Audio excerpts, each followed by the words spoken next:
C'est avec enthousiasme que j'ai accepté votre invitation à prendre part à cet atelier, alors que même je viens d'être nommé à la tête de ce ministère qui a notamment en charge l'urbanisme.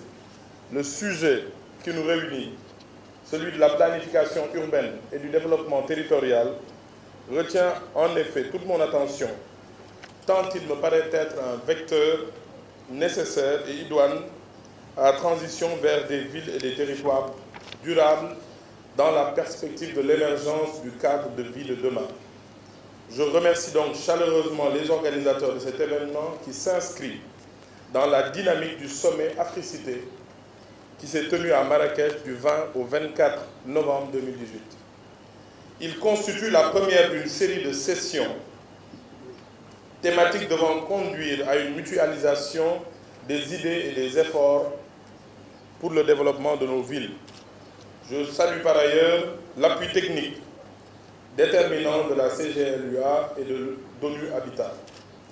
Cette initiative pilote regroupe 7 villes marocaines et 7 autres villes africaines, parmi lesquelles Dakar et Rufisque. Ce partenariat cadre parfaitement avec des recommandations de l'Union africaine et la Communauté économique pour l'Afrique.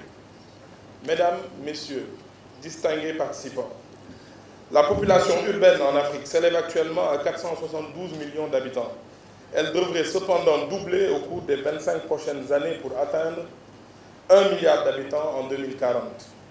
Dès 2025, c'est-à-dire dans moins de 6 ans, les villes africaines habiteront 187 millions d'habitants supplémentaires. C'est l'équivalent de la population actuelle du Nigeria. Cette impressionnante croissance démographique s'accompagne d'une urbanisation massive. Et si l'on y prend garde, c'est d'une mal-urbanisation massive dont il s'agira, avec toutes les conséquences que cela emporterait, au rang desquelles figure, bien sûr, l'entrave majeure au développement économique, enfermant nos villes dans une trappe de sous-développement dont il sera difficile de sortir.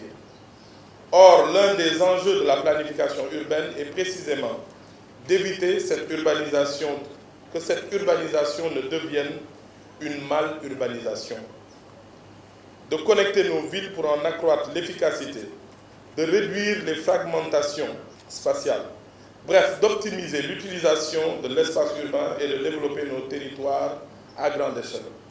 C'est précisément dans cette perspective que dans son discours d'investiture du 2 avril, le président de la République du Sénégal, son Excellence M. Macky Sall, a exprimé toute sa détermination à lutter contre la spéculation foncière, l'encombrement et l'insalubrité. Il a en outre exprimé l'engagement que soient construits 100 000 logements sociaux au cours du prochain quinquennat. À ce sujet, nous mettons en place un programme structurant la vision du secteur urbain tel qu'annoncé par le président de la République. Il s'agit du programme Zéro bidonville. Ce programme suivra une démarche inclusive et holistique, en prévoyant une transformation du cadre de vie avec notamment une plus grande offre de logement. En vous donnant comme objectif principaux d'adopter une vision commune pour la mise en œuvre du nouvel agenda urbain, de développer une expertise partagée en matière de planification urbaine et territoriale, de mettre en réseau acteurs du secteur urbain et partager les bonnes pratiques, vous vous alignez aussi sur la feuille de route du Forum ministériel africain sur l'habitat et le développement urbain, le FOMADou, adopté à Dakar. Je suis convaincu que le plan de travail que vous proposerez ainsi que les projets que vous identifierez pour les 3 ans à venir prendront en charge les préoccupations que j'ai rappelées et m'offriront une importante source d'inspiration dans la perspective de la politique volontariste que j'entends conduire en matière d'urbanisme et que j'aurai l'occasion de préciser dans les prochains jours.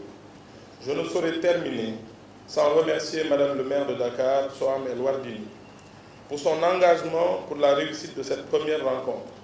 Madame la championne du ramassage des ordures, vous saurez trouver en ma personne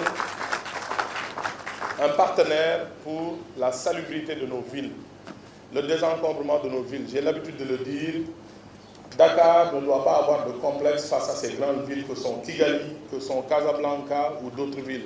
Nous sommes déterminés avec vous, Monsieur le maire de Rufisque, nous sommes déterminés avec vous à faire de nos villes des lieux de croissance économique, des lieux de création de richesse, mais des lieux où il fait bon vivre. le président de la République a donné des instructions fermes pour que dans les plus brefs délais, que la lutte contre le désencombrement et la salubrité soit menée.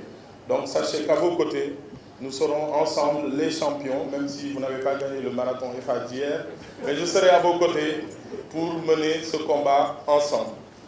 Je vous donne rendez-vous très prochainement pour le combat que nous aurons à livrer ensemble contre l'insalubrité, l'indiscipline, l'incivisme, l'occupation anarchique des espaces publics et des emprises de voirie. Mesdames, Messieurs, distingués participants, vous réaffirmant toute ma disponibilité et celle de mes collaborateurs à vous accompagner, je souhaite plein succès à vos travaux.